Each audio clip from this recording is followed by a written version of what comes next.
Assalamualaikum warahmatullahi wabarakatuh. Perkenalkan, nama saya Muhammad Mufliandi. Saya Syam'as Harif. Saya Rizka Damayanti. Saya Yunjiati.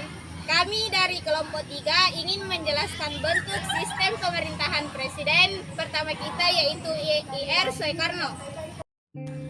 Demokrasi terpimpin adalah sebuah sistem demokrasi yang seluruh keputusan serta pemikiran terpusat pada pemimpin negara. Kala itu Presiden Soekarno. Demokrasi terpimpin merupakan penyeimbangan kekuasaan antara kekuatan politik militer Angkatan Darat serta komunis Indonesia dengan Presiden Soekarno sebagai berlencar di antara keduanya. Masa kepemimpinan IR Soekarno sebagai Presiden Republik Indonesia merupakan bagian dari sejarah bangsa yang amat penting. Pada saat menjadi kepala negara, Soekarno pernah mencoba beberapa sistem pemerintah. Salah satunya adalah demokrasi terpimpin. Masa demokrasi terpimpin dimulai dengan adanya Partai Komunis Indonesia, yaitu PKI, sebagai partai yang paling dominan, dan TNI AD sebagai kekuatan hakman dan sosial politik. Demokrasi terpimpin merupakan penyeimbangan kekuasaan antara kekuatan politik militer Angkatan Darat dan Partai Komunis Indonesia, dan Presiden Soekarno sebagai penyeimbangan di antara keduanya.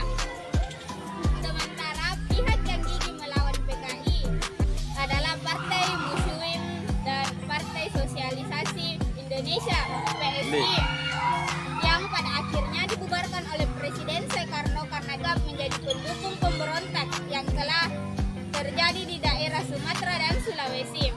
TNI Angkatan Darat juga turut menjadi pihak yang anti komunis. Presiden Soekarno bekerja sama dengan TNI Angkatan Darat untuk mengendalikan partai politik. Namun di sisi lain Soekarno melindungi PKI. Ciri-ciri demokrasi terpimpin: 1. Adanya lembaga perwakilan rakyat. 2. Kedudukan presiden sebagai kepala pemerintah dan kepala negara. 3. Kekuasaan presiden tidak terbatas. 4. Dibentuk poros Nasakom. 5. Penyederhanaan partai. 6. Peran serta APRI dalam politik. 7. Kebebasan berlarangan. 8. Berlaku politik mercusuar. Pada demokrasi terpimpin, pembentukan Nasakom, nasionalis, agama, dan komunis. TAP MPRS nomor 3 MPRS 1963 tentang pengangkatan Soekarno sebagai presiden seumur hidup. Pembubaran DPR hasil pemilu oleh presiden.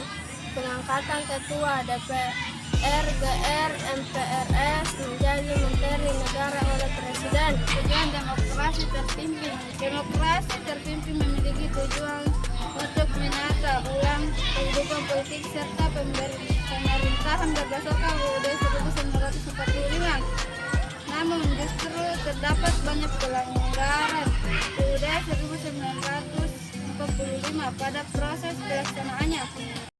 Sekian, itulah tadi penjelasan tentang sistem pemerintahan Presiden Soekarno. Assalamualaikum warahmatullahi wabarakatuh.